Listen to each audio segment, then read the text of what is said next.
Olá, meu nome é Pablo Vilaço, sou crítico de cinema e editor do portal Cinema em Cena, e o objetivo do videocast de hoje é voltar a dedicar um pouquinho a atenção desse videocast à função do trabalho de crítico. Esses vídeos, na verdade, em que eu me detenho em alguma cena, eles são uma extensão do curso de Teoria e Linguagem Crítica que eu dou em várias cidades, e eu acho que é importante, ou no mínimo ele é curioso, para ajudar a esclarecer para o público em geral qual é a função de um crítico de cinema ao analisar um filme, e também para ajudar a fornecer aos poucos elementos, ferramentas para que o próprio público consiga investigar melhor, se aprofundar melhor nos filmes que estão assistindo. Eu acho que para fazer isso, assim como eu fiz no vídeo sobre Os Bons Companheiros, uma boa forma é pegar cenas que são cenas emblemáticas, clássicas, lendárias do cinema e tentar entender por que elas são tão fortes, por que elas funcionam tanto, por que elas são consideradas inesquecíveis. O objetivo aqui hoje é discutir Alien, o Oitavo Passageiro, do Ridley Scott, filme de 79, e quando a gente pensa em Alien, o Oitavo Passageiro, imediatamente a cena que vem à mente é a cena no refeitório, quando o Alien finalmente sai do tórax do Kane, que é o personagem do John Hurt, e a gente descobre o vilão do filme.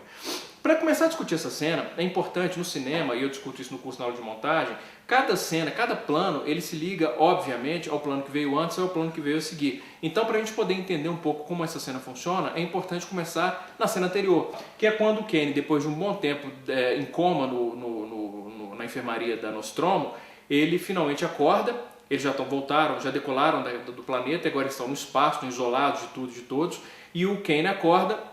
E isso cria uma sensação de euforia, de alegria, de alívio na tripulação da Nostromo e também no espectador. Tudo vai ficar bem. É importante nessa cena a gente observar a calma, o riso, as brincadeiras dos personagens. Anyway, where are we? Right here. We're on our way home. Yeah, back to the old freezerino. Oh, could I have something to eat? I need something. One more meal before bedtime, I'm buying. Hey, that's a break. Big time.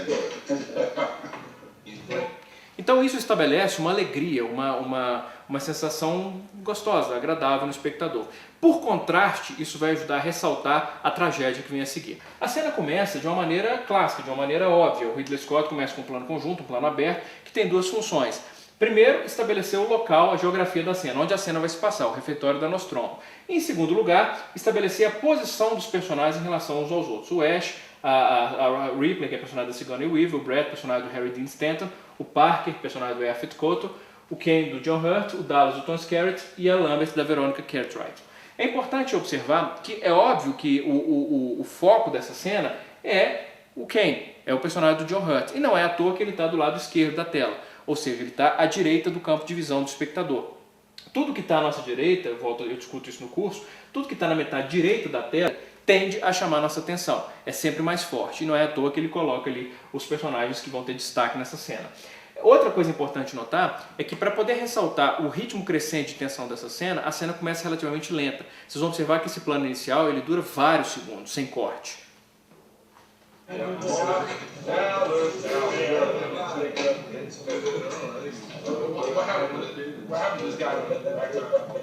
Então a gente tem uma cena, essa cena dura vários segundos, esse plano dura vários segundos, tem um levezinho movimento de câmera, muito discreto, e aí depois de vários segundos ele corta para um plano mais fechado, que obviamente vai ressaltar, vai focar nos três personagens principais e obviamente no principal da cena, que é o John Hurt, que é o personagem do Kane. E não por acaso, mais uma vez, ele está naquilo que a gente discute no curso, que é um conceito muito importante quando a gente está analisando a composição, que é o ponto de fuga. Ele está no ponto mais forte da tela. Quando você olha para esse quadro, imediatamente você presta atenção nele. Ele é o destaque dessa cena. Mais uma vez, é um plano que dura mais tempo, sem cortes. E é importante a gente notar a interação dos personagens. Estão rindo, brincando, conversando, se alimentando.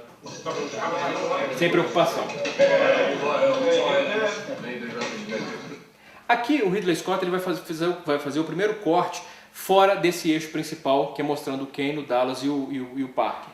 E esse plano é justamente para mostrar o Ash, que é a quarta figura mais importante dessa cena. Eu diria até a segunda. A primeira é o Kane e o segundo é o Ash. O Ash, ele é um androide. Ninguém ali no filme sabe ainda, ele é um espectador. E a função dele nessa viagem é capturar uma espécie alienígena, levar para a Terra, mesmo que isso custe a vida da tripulação. Eles não sabem disso ainda, nem nós. Não é à toa que o Ridley Scott coloca o Ash no canto oposto à tela ao Kane, né, observando o Kane, ele se opõe. E não é à toa também que esse plano demora tanto tempo. Vocês vão perceber que, tirando o plano que se detém no Kane, a figura que ganha mais tempo em tela nessa cena é o Ash. Ele detém vários segundos a câmera no Ash. Para quê? Para chamar a nossa atenção, porque a reação do Ash nessa cena, o comportamento dele é importante durante toda a cena. Vocês vão observar que um pouquinho, um milissegundo antes dele cortar do Ash de volta para o Ken, o Ash vai focar a atenção dele. Ele está meio que rindo, mas não como os outros. Ele está sorrindo e de repente ele vai inclinar a cabeça como se a atenção dele se concentrasse em alguma coisa. Quando ele se concentra em alguma coisa, o Ridley Scott e os seus dois montadores cortam e aí se concentram no Kane, como se a gente estivesse vendo o que o Ash está vendo, o foco da atenção do Ash. E vocês vão perceber então que ele vai fazer, além de cortar para o Kane, para o John Hurt, ele vai fazer um leve movimento da câmera em direção ao Kane, focando a nossa atenção no Kane, simulando o ponto de vista do Ash. Agora, inclinou a cabeça, a câmera se aproxima, centraliza e o John Hurt passa a ocupar o centro do quadro. Então a cena está toda se preparando, as peças estão todas se movendo para concentrar no que vai acontecer neles. Eles estão brincando, o ritmo da cena é mais lento, com planos mais longos.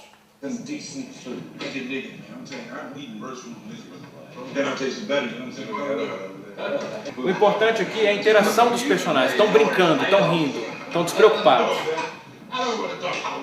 E agora começa. Ele vai engasgar. Mais uma vez, a cena começa a ficar tensa, mas os planos ainda se detêm mais em cada um, demoram mais. Importantíssimo, duas coisas aqui. Primeiro, o Parker, ele não vai levar em consideração primeiro o engasgo do amigo. Ele engasgou com a comida. Isso é bacana, acrescenta um realismo à cena. Ninguém imediatamente se preocupa, meu Deus, o que está acontecendo? Não, ele engasgou, tranquilo. Isso é bacana, isso cria um contraponto ao que vai acontecer a seguir. Em segundo, o Ash, ele está prestando atenção no John Hurt, mas ele não está preocupado. Ele sabe que alguma coisa vai acontecer, ele não sabe exatamente o que, mas ele está esperando aquilo. Se esperaria que quando o paciente dele, que estava em coma até há pouco tempo, com a criatura alienígena presa na garganta, engasga, ele fosse o primeiro a levantar e tomar alguma atitude, mas não, ele fica parado, ele fica observando enquanto os outros agem, porque ele sabe o que está acontecendo, ele estava esperando por aquilo.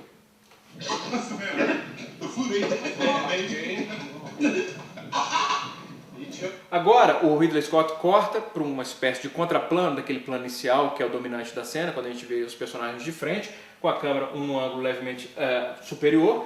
O Parker ainda já está mais preocupado, mas vocês vão ver que nem tanto, o Dallas vai bater nas costas do Kane como se ele tivesse engasgado, mas já há uma ligeira inversão do ponto de vista e a cena começa a ficar mais tensa, os planos começam a se suceder com mais rapidez.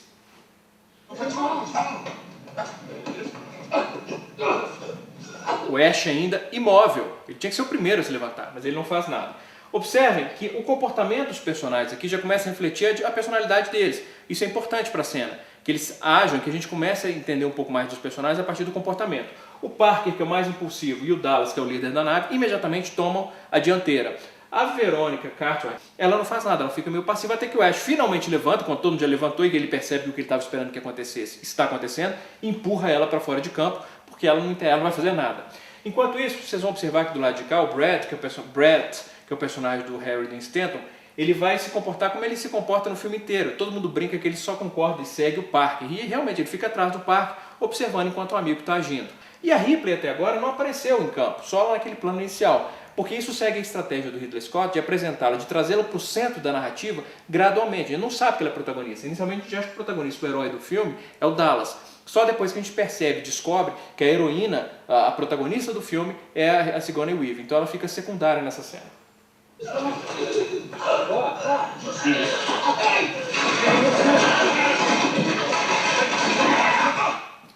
O Brett atrás do Parker. E agora vocês vão perceber que os cortes começam a ser mais frequentes. E a câmera vai começar a se movimentar mais. A cena está ficando mais tensa.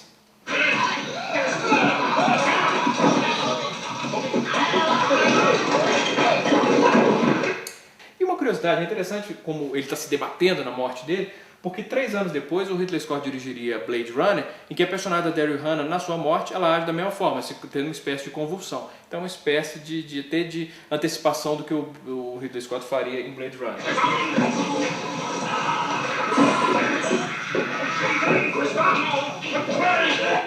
A Ripley aparece pela primeira vez durante a crise. Vocês vão perceber que ela aparece acima, com uma expressão preocupada, mas nada de pânico, calma. Ela se contrapõe à postura histérica da Lambert, porque ela é forte, a Ripley é uma personagem forte.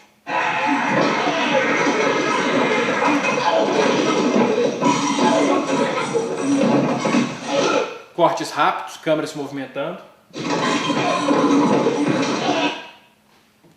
E eu não quis dizer nada, mas vocês perceberam que a trilha dessa cena é uma trilha muito interessante. Não usa uma trilha instrumental para criar tensão. A música, basicamente, o som é basicamente diegético. Os sons dos personagens, dos objetos, o grito, os objetos caindo, os personagens gritando. E tem um elemento só que seria não diegético, mas a gente vai perceber que ele é diegético também. Ou seja, ele faz parte daquele, ele tem origem no campo, que é essa batida de coração. No início da cena não existe batida do coração. Essa batida do coração ela começa quando ele começa a engasgar um pouco antes e baixinha na tela. Tum, tum, tum, tum, tum, tum. A gente tem que prestar atenção muito. À medida que a cena vai passando é que essa batida de coração vai se tornando mais audível, mais alta. A gente tende a assumir, obviamente, primeiro que essa batida de coração ela cria esse ritmo ritmado, essa coisa ritmada que ajuda a acrescentar tensão. E a gente tende, obviamente, pelo clichê, pela convenção, a julgar que é a batida de coração do John Hurt que está prestes a morrer. Aqui acontece uma coisa muito bacana. Quando essa primeira explosão de sangue no peito do Kane acontece, né? Obviamente a expressão de pânico da Lambert, claro, o Ridley Scott faz uma coisa que eu considero uma coisa de gênio, que é fundamental para o sucesso da cena. Logo depois dessa explosão de sangue, a cena congela durante 1 ou 2 segundos. Todos param, inclusive o próprio Kane que está morrendo. Eles param, eles congelam.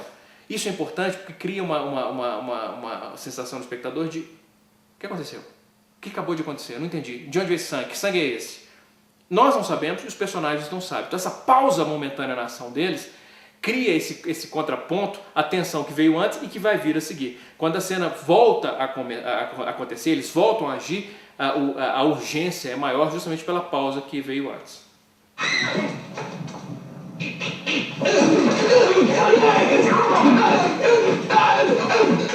Mais uma vez, planos se sucedendo com rapidez, câmera mexendo muito. Isso aumenta a tensão da cena.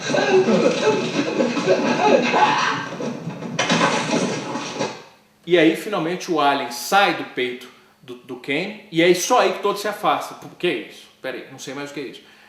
Essa confusão se afasta com expressões de susto, mas obviamente o único grande pânico é da Lambert. É interessante notar que todos eles, os únicos que gritam são o Kane, que está morrendo, né, como não gritar, e a Lambert, de pânico, oh my god, ela é a histérica do grupo.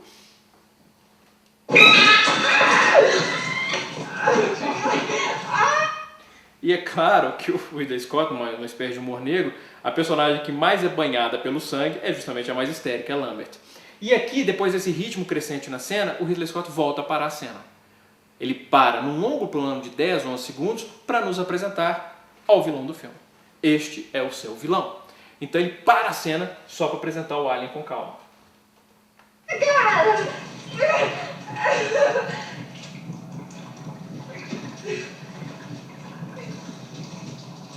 E depois desse grito de recém-nascido que o alien dá ao sair do peito, ele observa, olha para sua mamãe, né, e o Kane tremendo nos seus espasmos de morte. Isso dá uma morbidez, né, um aspecto macabro para a cena e realista também. E aí a gente volta para eles com expressões confusas, em pânico. Observem a Ripley, claro, mas vocês podem perceber que apesar de estar confusa, ela está longe do pânico da Lambert.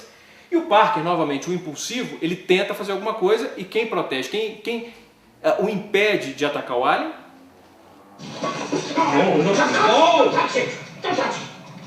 O Ash, que está ali para isso, para proteger e levar o alien para a Terra. Claro que na hora a gente não sabe nada disso, mas isso é uma pista para o que a gente vai descobrir mais tarde. E o coração, a batida de coração continua. O Ash, obviamente, ele estava esperando que alguma coisa acontecesse, mas não necessariamente isso. E a cena termina com o coração diminuindo a batida, porque a gente descobre então que aquela batida de coração não era do Kane, era do alien recém-nascido, prestes a nascer. Então, é isso. Até o próximo videocast, um grande abraço e bons filmes.